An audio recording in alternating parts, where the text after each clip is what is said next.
करू शकतात. आणि अटक केल्यानंतर जर त्यांना फर्दर आणखी पीसीआर पाहिजे असेल, पीसीची आवश्यकता असेल, तर त्यांनी त्या 5 कारणांचे जे चेकलिस्ट जे असते ती अटक केल्यानंतर त्या मेमोरंडम सोबत द्यायची असते, रिमांड यादी सोबत द्यायची असते.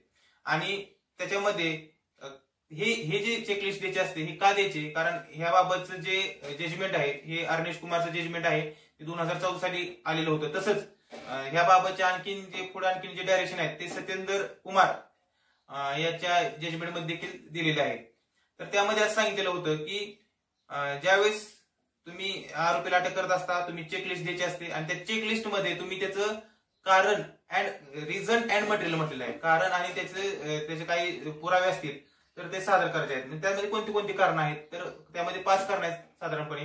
त्यामध्ये जे पहिलं जे कारण आहे की त्या व्यक्तीनं दुसरा कोणताही असा गुन्हा करू नये म्हणून त्याला अटक करणं आवश्यक असेल, इन्व्हेस्टिगेशनसाठी अटक करणं आवश्यक असेल.